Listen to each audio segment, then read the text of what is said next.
Hello to the side and back. My name is Tokika Uzuru, also known as Toki. It's Loki but with a T, Toki, and welcome to Bubbly Toki. I keep on saying and, it's irritating me, but and today we're going to be talking about problems that I face as a vegetarian. I've been a vegetarian for 4 years at least, and I can say these 5 things I have definitely gone through at least once that I remember. So if you're a vegetarian and or a vegan and you've gone through these things as well, or if you wanted to go ahead and, see how hard it is out here for a vegetarian, keep watching. However, the first thing I'm going to go ahead and say is right now I am drinking peppermint herbal tea out of a straw because it's very hot. We're just going to get started now. Number 1, misinformation that people spread. This can be just probably not their fault, or maybe it's just that they have an agenda that they want to go ahead and, check off. I don't know. No, I know. I just don't know the word that I'm trying to use right now. They want to further their agenda. There we go. I can English well. No, I can't. That's a lie. But it's just like, the one that comes to mind right now is that being vegan or being vegetarian is healthier than not. And that's a lie. Oreos are vegan. Swedish fish are vegan. The little dots, the gummy dots, those are vegan too. Not everything that's quote unquote health, not everything that's vegan is healthy.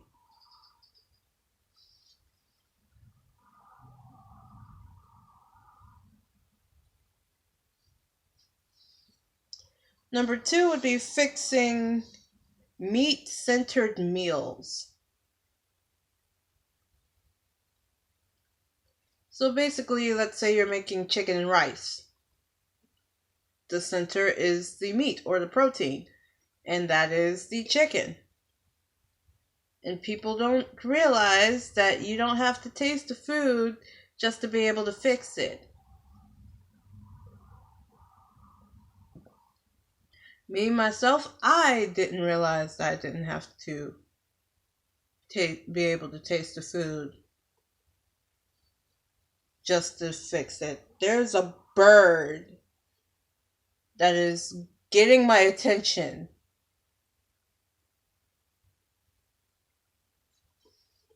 You can honestly see that I'm right near a window. Not a window, but a window. Natural lighting.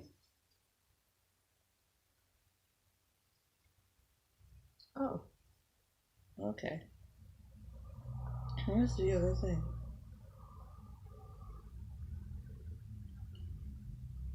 I can fix food, meat-centered meals. I don't have to taste it.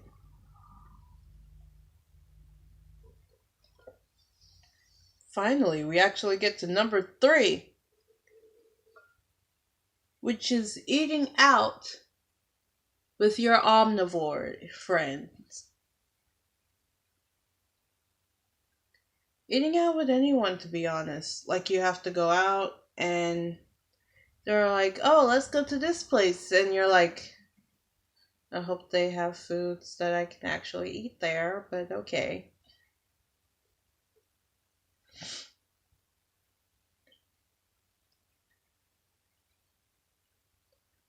Like, not sponsored, but my mom ended up taking us to Dave and Buster's, And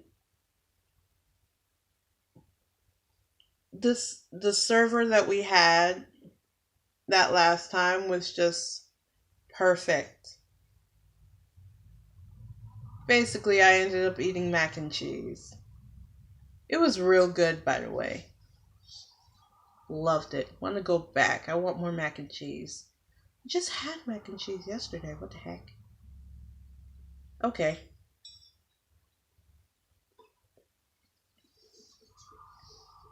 But like that was it's a stressful situation, especially if it's known for more meat centered meals.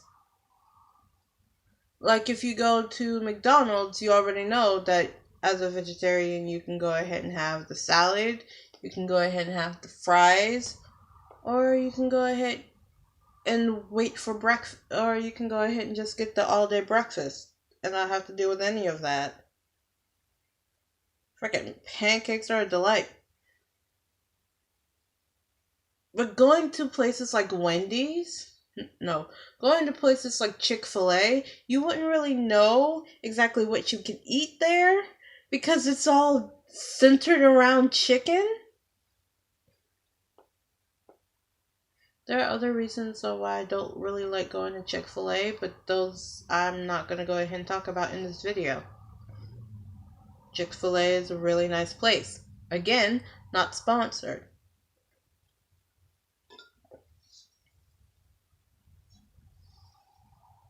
This also goes with number 3, but number 4 is the stress of parties, especially or specifically house parties in which you're going over someone else's house and they're fixing the food. And you have to go ahead and play 21 questions just to make sure you're able to eat the food. I kid you not, 21 questions. And if you're a shy person, like how I am, around people that I don't know, and I have to go ahead and ask them, is this meat? Is it not? Does this have meat in it? And especially, sometimes they don't know, and they kind of feel bad about it, and then you're like, no, it's cool, it's cool. And this is the reason why anytime I have to go out to a party, 1, I always have snacks, and 2, I always have like a backup plan to go ahead and eat something when we get back home. Because that's no bueno. No bueno. Parties are stressful. But not as rage inducing as this 5th one. And this is the last one, by the way. Other people eating your food. This is not just like a vegetarian thing, it's a food lover thing. It's food has been there for me my entire life type of thing. It's that I have a deep appreciation of food because that has been my way of coping with things. I might have to go ahead and deal with going to therapy for a binge eating disorder or for some sort of eating disorder. I'm not making light of this, but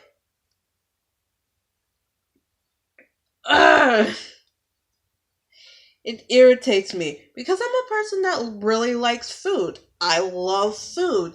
And you would question why a person that really loves food would want to go ahead and cut out an entire food group out of their lives. And it's just because I wanted to see if I could. It's been 4 years. I guess I can.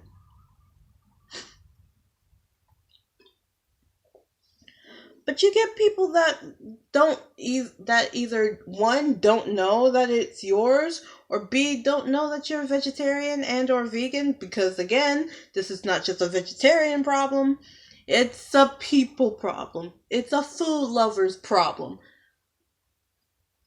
They don't know, and then they eat it, and then you're like, why? And then they're like, I didn't know, and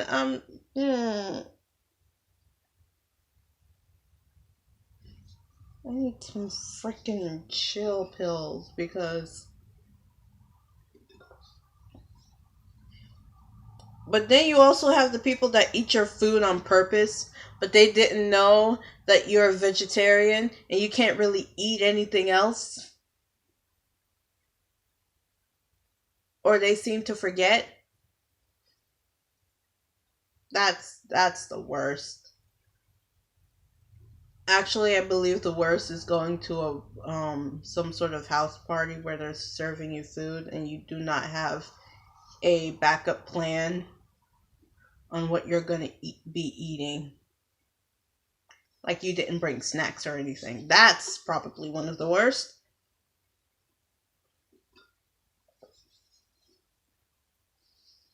I am so lucky that I have the people around me that I do. Although sometimes I do get annoyed. The least I can say is, at least if they know that it's not theirs, they go ahead and ask me first. Most of them.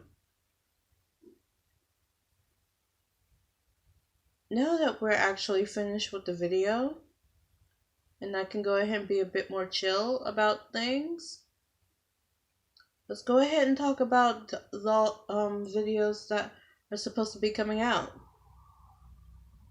So by the time this video, well, hold on. At the time of recording this, it has been October for at least 3 days. I'm checking my phone. Yeah, it has been October for at least 3 days. And because of the fact that one, it was very hot for the first part of this, it was very hot, questionably hot. Like, why was it 90 something just the other day? Questionably hot. That's the reason I'm going with on why I haven't did my braids yet. The true reason is that I didn't get the braiding hair and I gotta wait. But you know, waiting, you always have to wait for something. So might as well go ahead and learn patience while you're at it, right? I guess my next video, and this time I'm gonna make sure that I actually get to this one. My next video will be me talking about my hair's history and what I have put it through. I'm gonna make sure that I have this one outlined and everything. It needs it. Because I want to make sure that you know all of what you need to know about this hair of mine. If you're going to be watching the braiding saga. Braiding saga? Braiding saga, yeah. The braiding hair trilogies. The braiding trilogies. That's what we're calling it.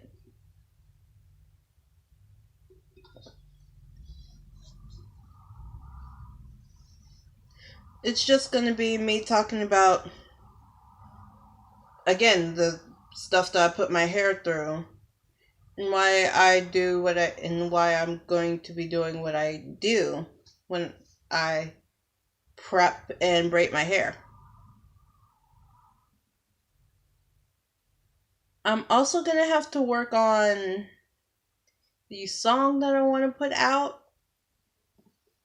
And I'm going to have to make didn't I already do that? Yeah, I did. Oh, never mind. I'm gonna have to work on getting that recorded soon. Soon. But again, I don't have my makeup wipes, so I couldn't have done the makeup look, so today was supposed to be chill. It's also gray outside, so it's supposed to be even more chill. You know what? I should have had Earl Grey this morning. I should have had Earl Grey today. But you know what? I already knew that I was going to have to talk a lot today, and peppermint tea. Yeah, that's about it. So it's time to do the stereotypical YouTuber outro. I'm surprised I was able to get that out in that as well. If you like the video, like it. If you want to go ahead and give me more suggestions or ask questions, even more questions, or probably put your own food dietary problems that you have down in the comments below, and maybe we can go ahead and give you some solutions on how to deal with those, or probably go ahead and be like, yeah, I've went through those as well. Comment them down below. I guess what do you mean? I guess, you know what, I'm not going to go ahead and try to tell you what to do, but this is the only time in which I'm going to sound like a hypocrite and sound like I'm telling you what to do, but I'm just giving you suggestions. Subscribe if you want to go ahead and see more, or if you're about to go ahead and wait for the song, the braiding saga, the braiding trilogy, my bad, and the final and the startup to the exposure series that I will be doing in late November. There, I got a timestamp on it. Didn't specify exactly what date it is because I got to figure that one out. But I got a generalized timestamp on where I'm supposed to have that out. And now that I went through all of that, I gotta go ahead and I gotta get ready to go pick up my brother. Probably shouldn't have put that out there. I'm not gonna be angry about that. No one watches these videos, honestly, and I'm kind of okay with that. Kind of. I mean, like, I put these videos on the internet for people to watch, but you gotta start somewhere. There's a silver lining in everything. And although Brendan Urie doesn't like the silver linings and things, I still have to find them. This has been Bubbly Toki signing off.